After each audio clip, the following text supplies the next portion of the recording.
Today I'm going to take a break from working on the dollhouse. I crocheted a little area rug. Isn't that cute?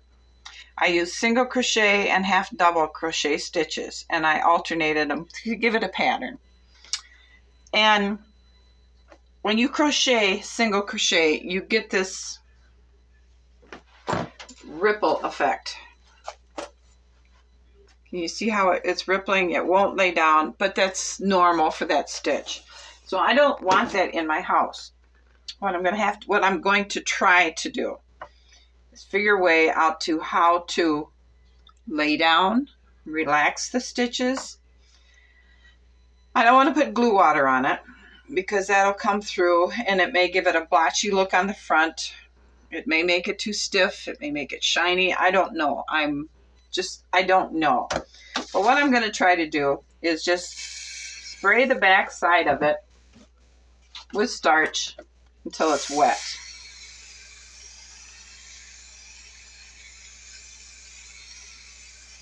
Just going to put a heavy coat on it.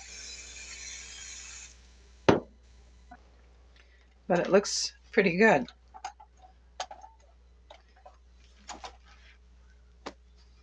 It's nice and flat, actually.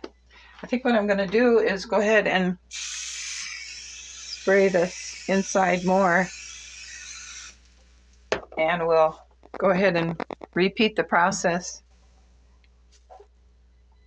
of making her lay down.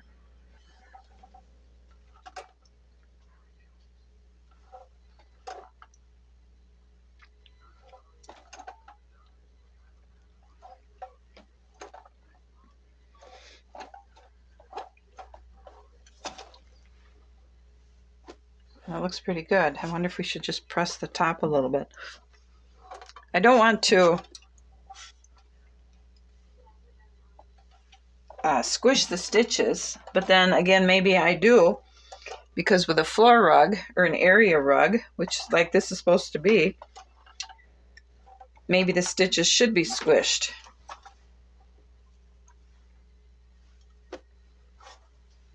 Maybe I put too much starch on it because it's really wet.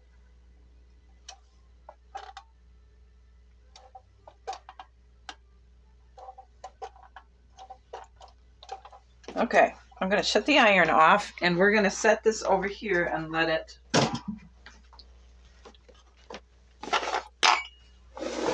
Now I made this area rug out of a very soft feeling crocheting string.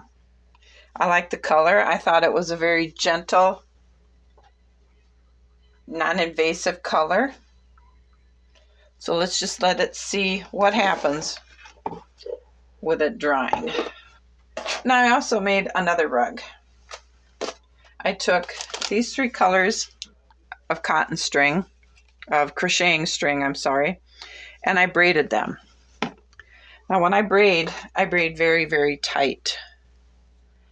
And there's no way I can get a needle through this to sew it together on the bottom side because I want to create a circle, another area rug. And I don't know what else to do. So what I'm going to try to do is glue gun, hot glue. I don't have any idea how this is going to work.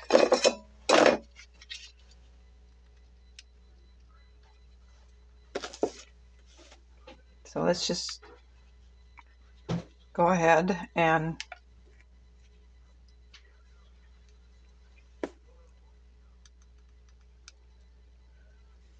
put some in the center. And then we're going to start our circle.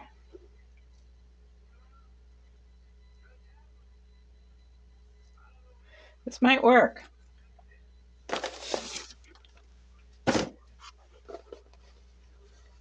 Because see, I put a little bit on the middle. And I got a bit of a shape. Let's just keep going ahead a little bit here and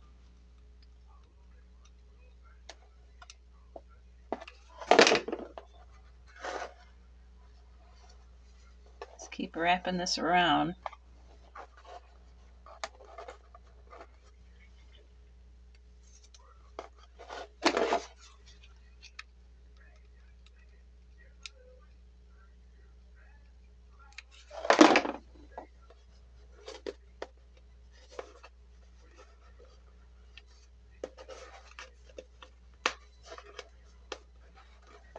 So now we have that. So I think I'm going to go ahead and work on this. And if I make some progress on it, I will show you how we're looking. This is still kind of moist, but it has laid down really well. And with this, it was like 15 feet of rope I had braided. So I hot glued it, and I ended up with a bowl. And I think it was because at the beginning, right in here, I was messing up with my tension again, and I was pulling the braid tight around the coil. And then about here, I realized what I was doing, so I started relaxing that tension, and it's not nearly as, I ended up with a lip. So that's what I did wrong here, and I'm not about to pull this apart. What I think I'm going to try to do is, and I don't know how well that's going to go. I probably am going to ruin it. I'm going to get a piece of cloth, and I'm going to press it. I'm going to put a piece under here and a piece over here, because I don't want hot glue getting on my iron pad or on the bottom of my iron. I'm going to turn it up as high as it'll go, and that's the linen setting. And I'm just going to try this to see if I can get this to lay down. I don't know if it's going to work, but at this point it can't hurt. And you can see that glue is coming through because it's showing up on my fabric. So you can see that's glue. So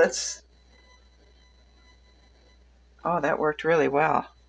Granted, it brought the hot glue all over the front, but you know what? I guess I'm going to accept that. If it lays down flat, we're going to go just, all right, it'll be shiny. I mean, what else are we going to do other than throw this away?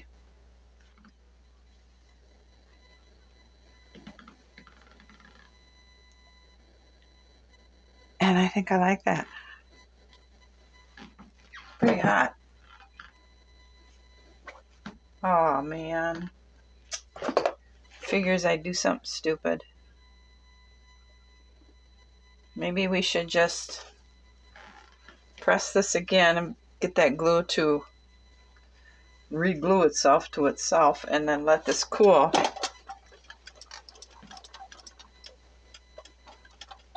And while that's cooling, I will go and work on the dollhouse a little bit. But it's pretty, don't you think?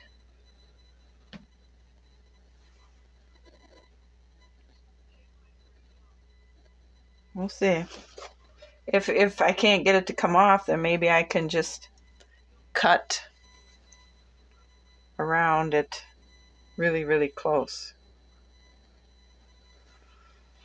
I don't know. Let's just let it go ahead and dry or cool.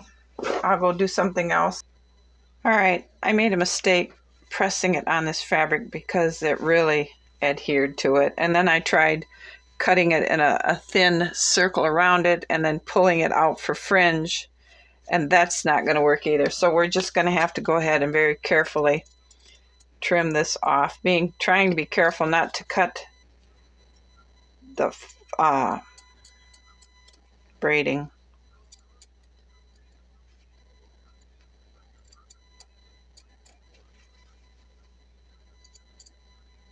And it didn't make as big a rug as I was hoping. So this might have to go for someplace like in front of the kitchen sink or I don't know. Maybe we'll find a place for it.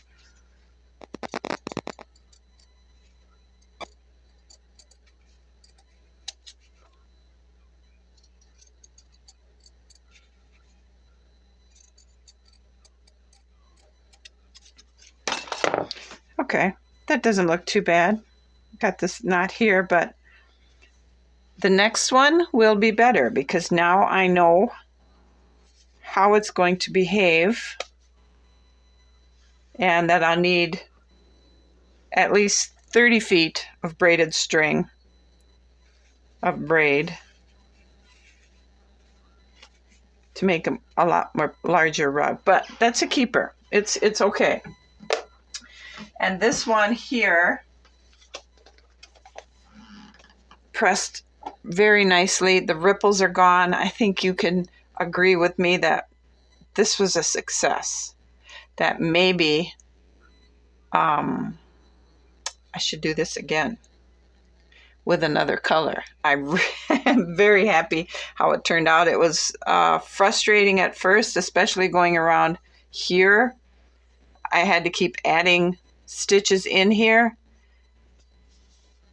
to give it the oval so it wouldn't really do that thing. But I think that could really quickly become my favorite rug. So we're going to put that over here to the side, because with floor coverings, you naturally think window coverings. I have this wonderful book, Macrame Pattern. And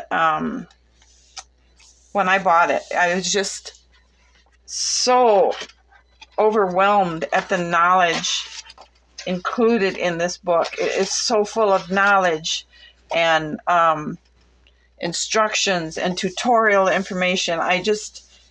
If you can love a book, I fell in love with this book.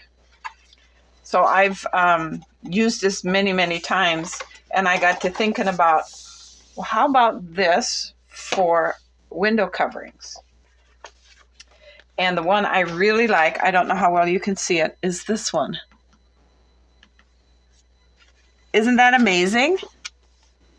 Could you see that on, I don't know, the kitchen window maybe?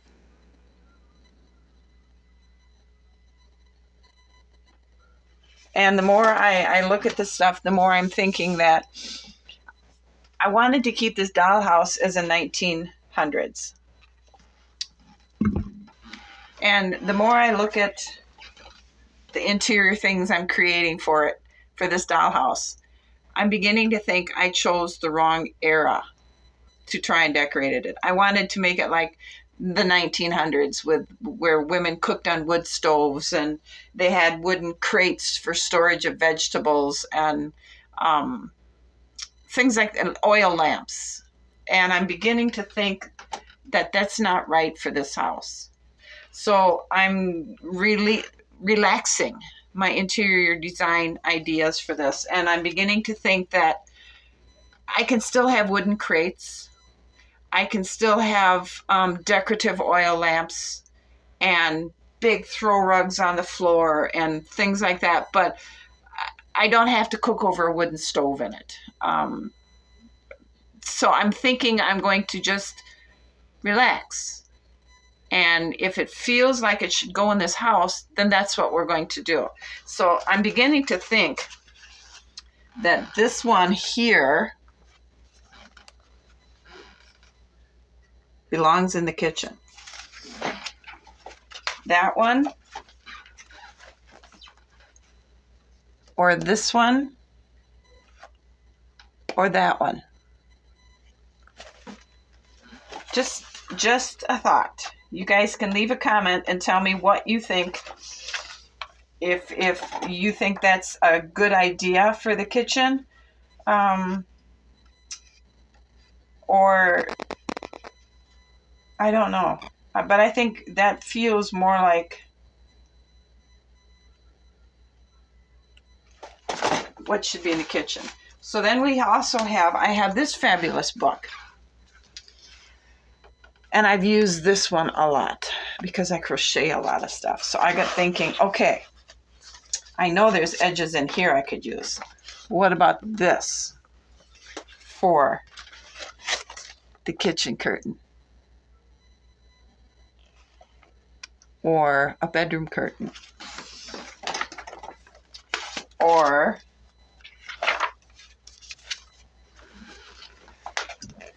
that one. This one, I think, out of all the patterns I've shown you, is my favorite.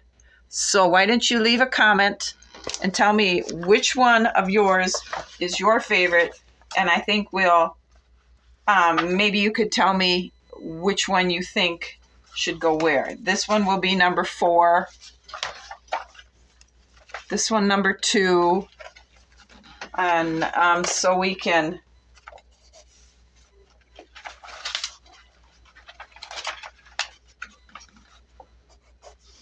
I'll keep this book the even numbers. This one is number 2.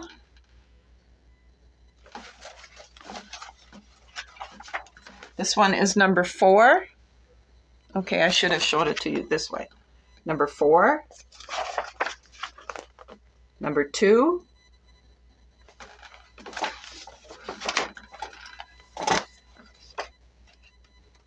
I could do some coverings for flooring as well.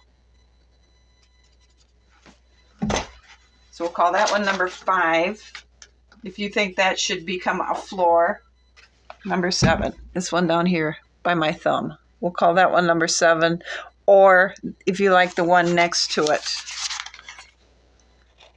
Either one of the 2 on the bottom. This one or this one. 7A, 7B. So why don't you guys leave a comment? Let me know what you think and what room you'd like.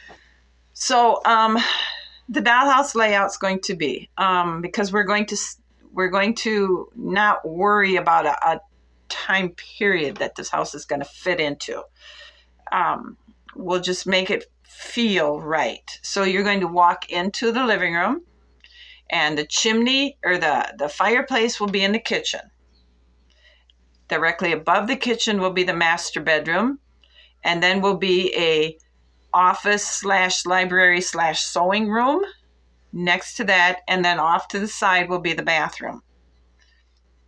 So you kind of have an idea. The 3 rooms upstairs, the 2 room downstairs, and then the attic will be for storage. But if you could see any of these patterns that I showed you in one of these rooms specifically, please leave a comment. Tell me what color maybe you think what you feel would fit this layout, and let's see how what we can come up with. I'd like to hear your thoughts, because I just would like to hear your thoughts on how we should proceed with the decorating. Granted, none of these, we don't have to do any. If nobody comments about any of these patterns or what they'd like to see in each of the rooms, then I'll just keep going ahead with the way I want it. But I'm willing to listen to your thoughts about it and your excitement about it, because we're at a point now where it's going to start getting exciting. Talk to me. Let me know. Let me hear what you're thinking. So I need to get back to work on the dollhouse now. I hope you've enjoyed this video. I hope you're starting to generate thoughts and ideas and can see patterns in your heads and colors. Let's talk about it. I'll see you again soon. Thank you for watching. Bye.